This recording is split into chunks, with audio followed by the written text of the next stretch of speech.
नमस्कार दोस्तों। एक बार फिर हम आपके सामने आ गए हैं एक और बेहतरीन कहानी लेके। और उम्मीद करते हैं यह कहानी भी आपको बहुत पसंद आएगी। अगर कहानी पसंद आएगी तो वीडियो को ज़रूर लाइक करिए और चैनल को सब्सक्राइब करिएगा। तो चलिए देर ना करते हुए कहानी की शुरुआत करते हैं। रात के लगभग 11 बजे थे। विशाल अपने ट्रक पे हाईवे पर अकेला चला जा रहा था। वह पिछले 10 सालों से इस पेशे में था और कई बार रात के अंधेरे में सुनसान रास्तों से गुजर चुका था, मगर आज की रात कुछ अलग ही थी। हवा में एक अजीब सा माहौल था। पूरे चारों तरफ सन्नाटा पसरा हुआ था।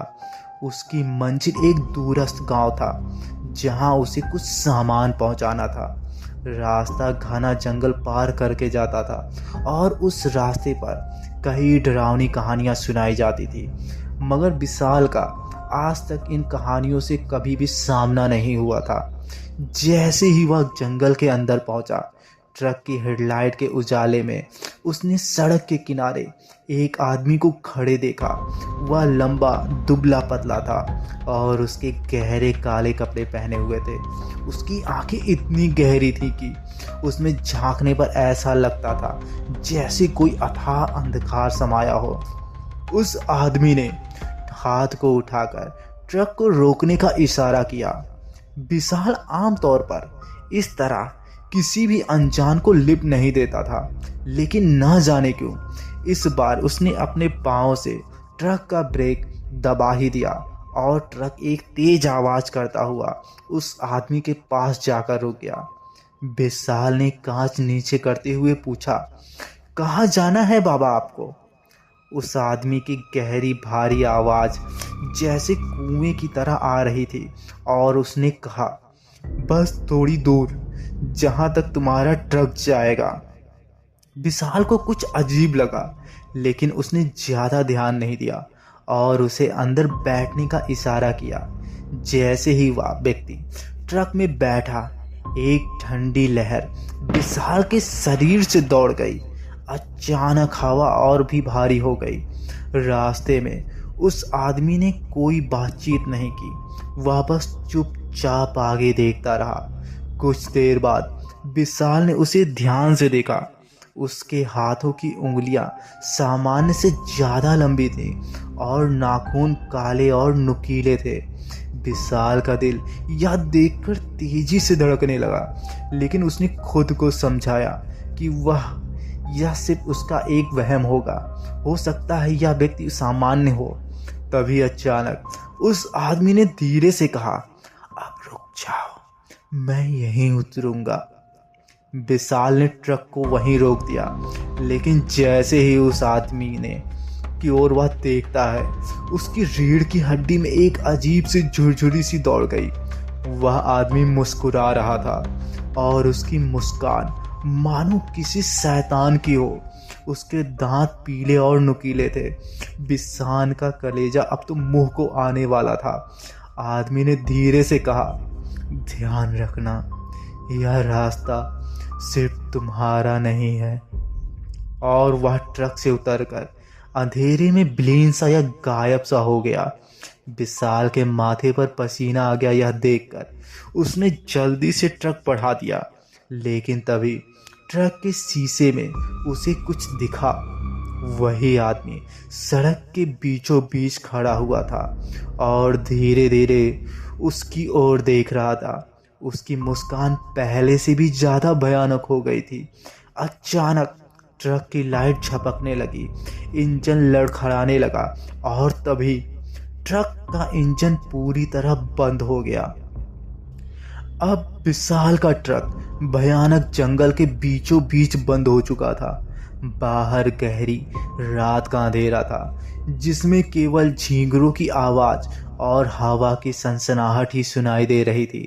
ट्रक की हेडलाइट टिमटिमा कर बुझ गई और चारों ओर एक असहनीय सन्नाटा पसर गया। विशाल ने गहरी सांस ली और ट्रक को फिर से स्टार्ट करने की कोशिश की। उसने चाबी घुमाई, लेकिन इंजन ने कोई प्रतिक्रिया नहीं दी। उसने दोबारा कोशिश की, पर नतीजा वही रहा। उसके माथे पर पसीने की बूंदें उभर आई थी।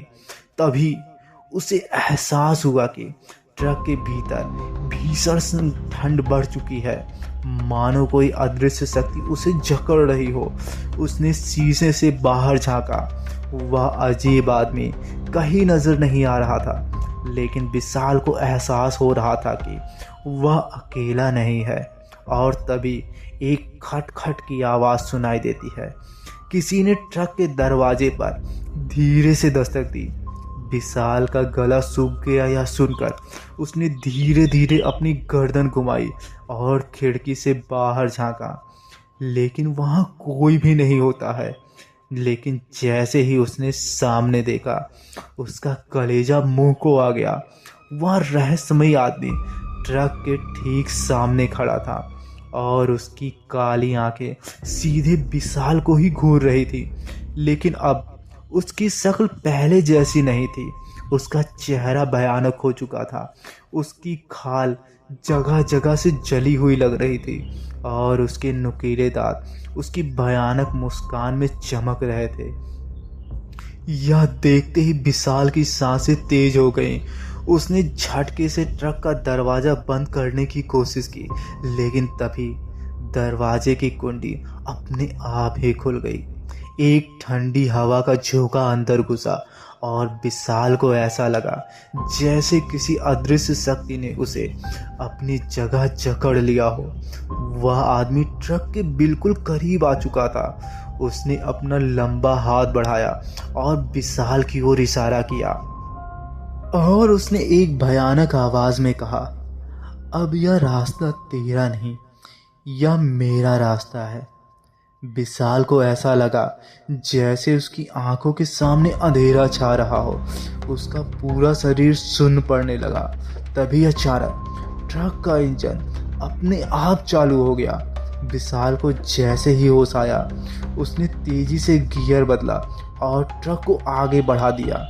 टायरों की तेज चीखती आवाज के साथ ट्रक अंधेरे जंगल में भागने लगा। विशाल ने शीशे में देखा, वह आदमी अब भी वहीं खड़ा था, लेकिन उसकी आंखें अब लाल हो चुकी थी। उसका चेहरा विकृत चंद्रमा की हल्की रोशनी में और भी डरावना लग रहा था। जैसे ही विशाल ने राहत की सांस ली, कुछ और भयानक हुआ। ट्रक के अंदर से हंसी की एक भयानक आवाज गूंजी। विशाल का पूरा शरीर कांप उठा। उसने सीट के पीछे देखा और जो उसने देखा उसने उसकी आत्मा को झमासा दिया। वह आदमी ट्रक के भीतर ठीक उसके पीछे बैठा हुआ था। यह देखते ही विशाल के शरीर में मानो जान ही नहीं बची थी। ट्रक की सीट के पीछे बैठे उस आदमी की भयानक मुस्कान अंधेरे में चमक रही थी। उसकी आंखें लाल और गहरी थी, मानो उसके भीतर कोई अनदेखी दुनिया छुपी हो। विशाल का दम घुटने लगा। उसने कांपते हाथों से स्टीयरिंग को मजबूती से पकड़ लिया और ट्रक की रफ्तार और भी बढ़ा दी। जंगल के घुमावदार रास्तों पर ट्रक तेजी से दौड़ने लगा, लेकिन एक भयानक हंसी फिर से गूंजी। पीछे से वही भयानक हंसी गूंज रही थी। विशाल ने हिम्मत जुटाकर शीशे में देखा। वह आदमी अब भी वही था, लेकिन उसका चेहरा अब और बदल चुका था। उसकी त्वचा जगह जगह से काली और सड़ी हुई लग रही थी और उसकी हड्डियां उभर आई थीं। विशाल के पेट में मरोड़ पड़ने लगे थे। उसने मन ही मन सोचा, यह कोई इंसान नहीं है, यह कोई शैतान है। विशाल ऐसा सोच ही रहा था, तभी वह आदमी फुसफुसाया और बोला, भाग मत बेटा, तू अब इस मार्ग का यात्री नहीं, यह रास्ता अब तेरा नहीं। विशाल ने तुरंत ब्रेक मारे और झटके से ट्रक को रोक दिया। वह तेजी से दरवाजा खोलकर बाहर कूद गया और सड़क के किनारे जा गिरा। घुटनों के बल गिरते ही उसने देखा ट्रक अपने आप चल रहा था और इंजन गरज रहा था। ट्रक बिना किसी ड्राइवर के आगे बढ़ने लगा, लेकिन सबसे खौफनाक बात यह थी, ट्रक के भीतर कोई भी नहीं बैठा था। विशाल ने आंखें चौड़ी कर ली।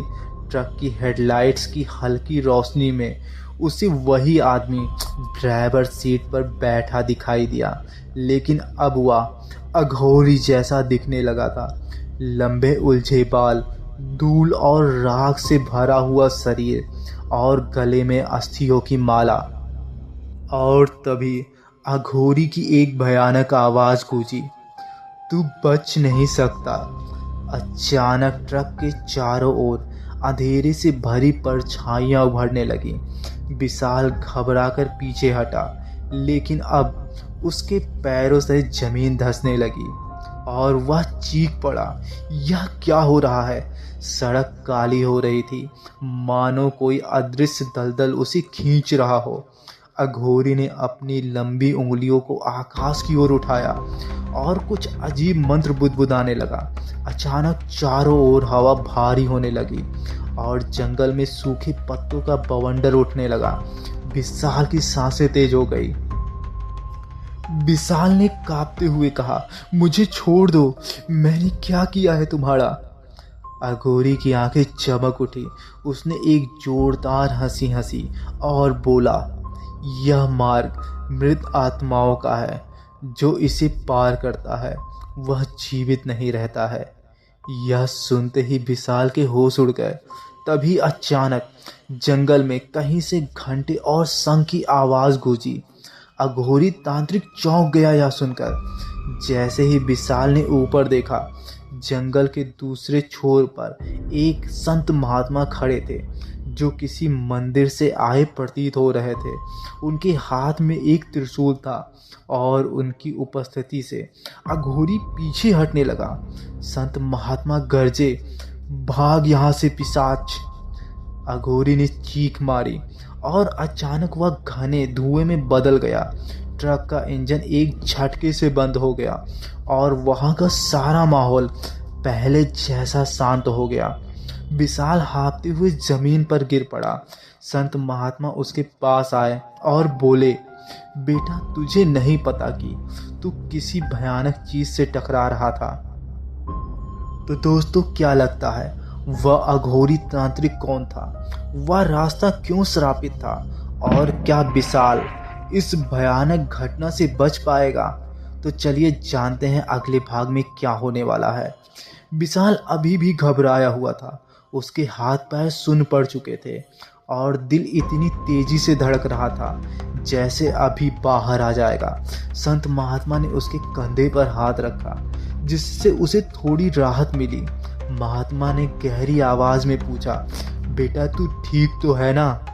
विशाल ने कांपते हुए सिर हिलाया, फिर थूक घटकते हुए बोला, बाबा, वह कौन था? वह अघोरी, वह इंसान नहीं था। मैंने अपनी आंखों से ऐसा रूह कभी नहीं देखा था। महात्मा की आंखें गंभीर हो गई। उन्होंने एक लंबी सांस ली और बोले, यह कोई साधारण अघोरी नहीं था, यह एक प्रेत तांत्रिक है। इसकी आत्मा इस मार्ग पर भटक रही है और जो भी इस रास्ते से गुजरता है वह इसका शिकार बन जाता है। यह सुनते ही विशाल की रीढ़ में एक ठंडी लहर दौड़ गई। उसने कांपते होठों से पूछा, लेकिन ऐसा क्यों बाबा? आखिर यह जगह इतनी श्रापित क्यों है? महात्मा ने त्रिशूल को जमीन पर टिकाया और दूर अंधेरे जंगल की ओर देखते हुए बोले, क्योंकि यह मार्ग रक्त से लथपथ है बेटा। 50 साल पहले की बात है। बहुत साल पहले इसी जंगल के बीचों बीच एक गुप्त तांत्रिक कुटी में रहता था। वहां एक महाकाल उपासक अघोरी तांत्रिक रुद्रनाथ साधना किया करता था। उसकी साधना इतनी प्रबल थी कि वह आत्माओं को बुलाने और नियंत्रित करने लगा था। कहा जाता है कि रुद्रनाथ ने एक अनुष्ठान किया जिसमें उसने अमृत की शक्ति प्राप्त करने के लिए कई निर्दोष यात्रियों की बलि दी। वह राहगीरों को रोककर उनका खून पी जाता और उनकी आत्माओं को अपने वश में कर लेता। लेकिन जब गांव वालों को उसके अत्याचारों का पता चला तो उन्होंने एक महायज्ञ करके उस तांत्रिक को श्रापित कर दिया। रुद्रनाथ मरते मरते भी हंस रहा था। उसने अपनी अंतिम सांस लेते हुए कहा, तुम लोग मुझे मार सकते हो, लेकिन मैं इस मार्ग का मालिक बन चुका हूँ। जो भी इस रास्ते से गुजरेगा वह मेरी दुनिया में खिंचता चला जाएगा। उसके शव को जंगल में दफना दिया गया, लेकिन इसके बाद से इस मार्ग पर कई भयानक घटनाएं घटने लगी। राहगीरों के ट्रक बंद हो जाते, कुछ लोग अपने आप ही गायब हो जाते और कई बार उनकी लाशें सड़क किनारे मिलती। महात्मा ने विशाल की ओर देखा और गंभीर स्वर में बोले, बेटा, तू भी उसकी शरण में फंस चुका है, लेकिन शायद महादेव की कृपा तुझ पर है, तभी मैं इस समय यहाँ आ गया। यह सुनते ही विशाल के हाथ पैर ठंडे पड़ चुके थे। उसने हिम्मत जुटाकर कहा, बाबा, मुझे यहाँ से निकलना होगा। मैं इस रास्ते पर एक पल भी नहीं रुक सकता। महात्मा ने सिर हिलाया, मैं तुझे बचाने में मदद करूंगा, लेकिन यह आसान नहीं होगा। अब इन सब घटनाओं के बाद विशाल को एहसास हो चुका था कि अगर उसे यहाँ से बचना के निकलना है तो यहाँ पे इन सारी चीज़ों और घटनाओं का सामना करना ही होगा और इस बाबा की सलाह तो माननी ही पड़ेगी। विशाल ऐसा मन ही मन सोच रहा था।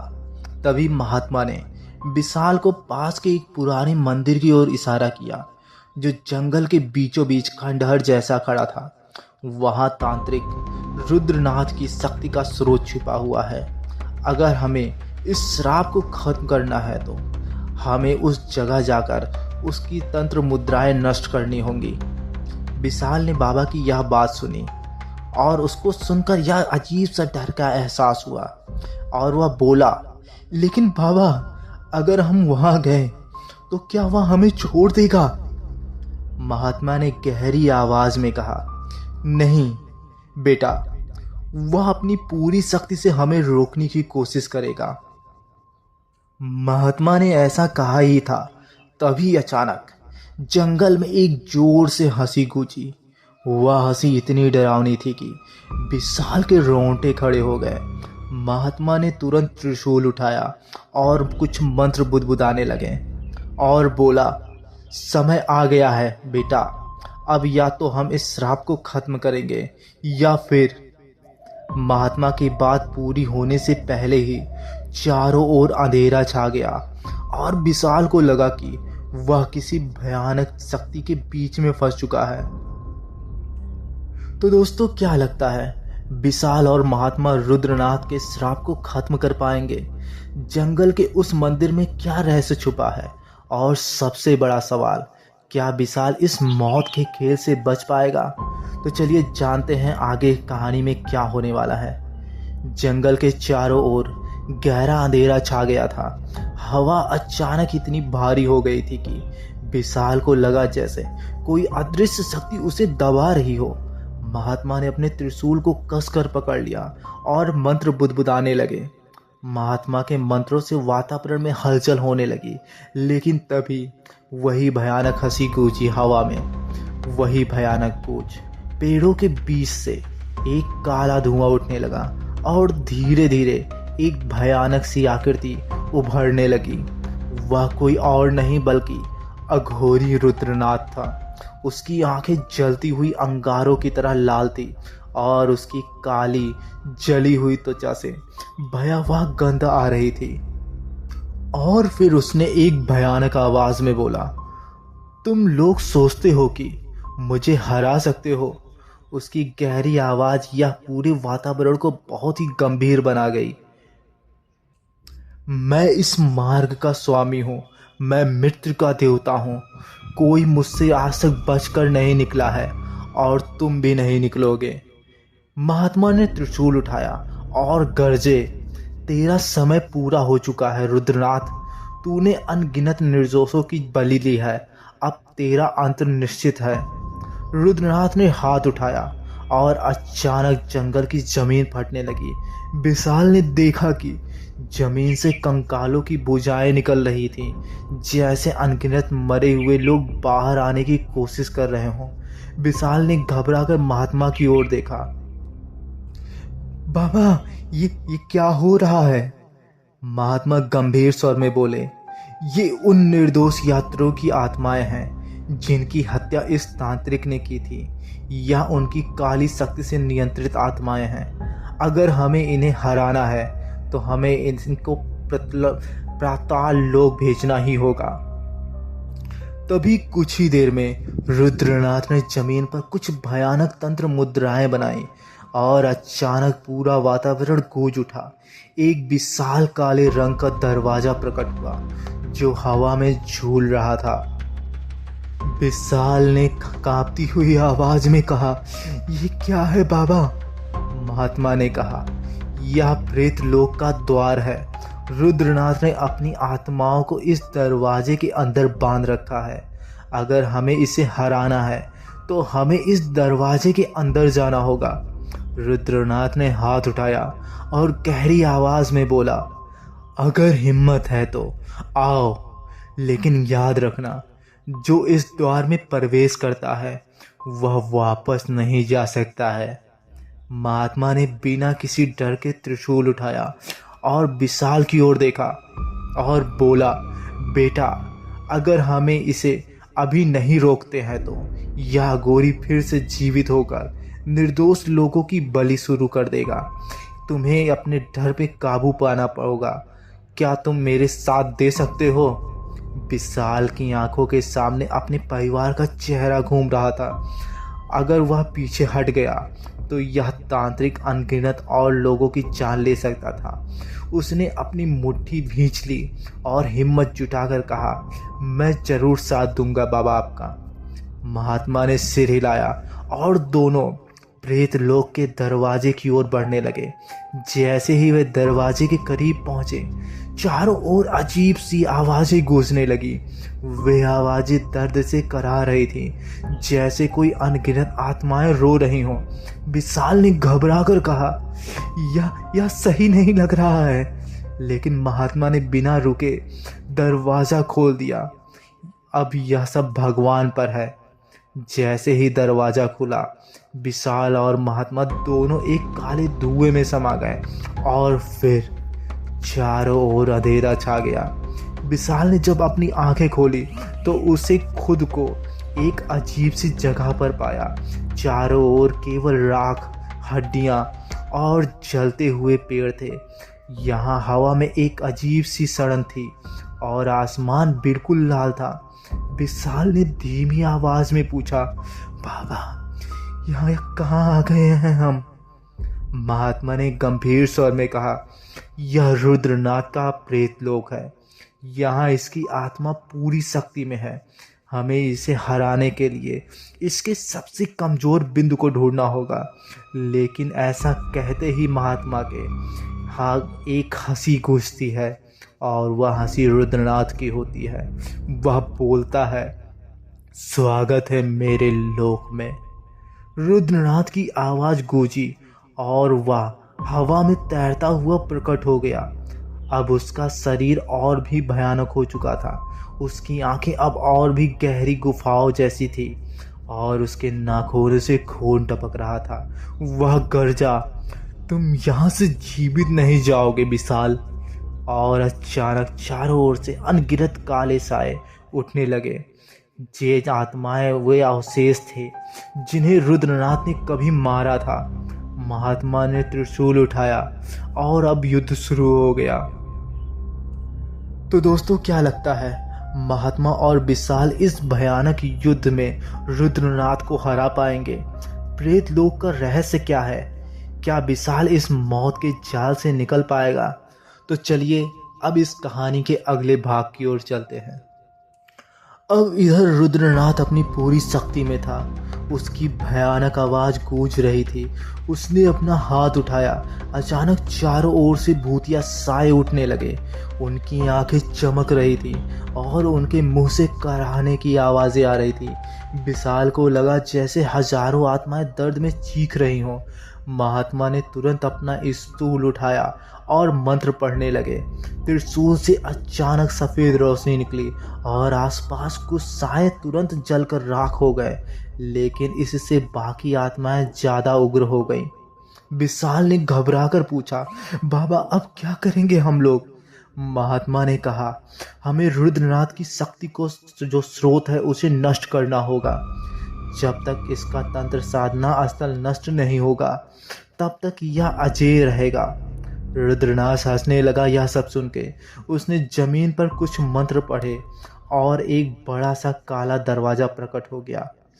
यह दरवाजा उसके साधना तंत्र का स्थल था, जहां उसने सैकड़ों आत्माओं को कैद कर रखा था। और रुद्रनाथ ने बोला, अगर तुम में हिम्मत है तो अंदर आकर मेरा सामना करो। महात्मा ने बिना वक्त गवाए दरवाजे की ओर कदम बढ़ाया, लेकिन जैसे ही उन्होंने प्रवेश किया, विशाल को लगा जैसे किसी ने उसके पैरों में जंजीरें डाल दी हो। वो हिल नहीं पा रहा था। महात्मा ने मंत्र पढ़कर त्रिशूल उठाया और जंजीरों को काट डाला और बोला, यह जगह तेरी नहीं रुद्रनाथ, अब तेरा अंत निश्चित है। गुफा के अंदर का दृश्य किसी भी कल्पना से परे था। चारों तरफ खून से सनी दीवारें, कटे हुए सिरों से बनी मालाएं और जमीन पर जले हुए अस्थियों के ढेर। विशाल का जिरिया देखकर जोर जोर से धड़क रहा था और बोल रहा था, बाबा यह क्या जगह है? बाबा गंभीर स्वर में बोले, यहाँ रुद्रनाथ ने अनगिनत निर्दोषों की बलि दी है। यह स्थल उसकी शक्ति का स्रोत है। अगर हमें इसे हराना है तो हमें इसकी हवन कुंड को नष्ट करना होगा। लेकिन तभी कुछ ऐसा हुआ और रुद्रनाथ ने एक जोर की आवाज में बोला, तुम ऐसा नहीं कर सकते। रुद्रनाथ हवा में उड़ता हुआ प्रकट होता है। अब उसका चेहरा और भी भयानक विकृत हो चुका होता है। उसकी आंखों के गड्ढे और भी भयानक हो चुके थे। उसके हाथों की उंगलियां नुकीले पंजों में बदल चुकी थी और वह बोलता है, मैं इस जगह का स्वामी हूँ मूर्ख। यहाँ मेरी शक्ति अमर है। तुम लोग मेरा कुछ नहीं बिगाड़ सकते।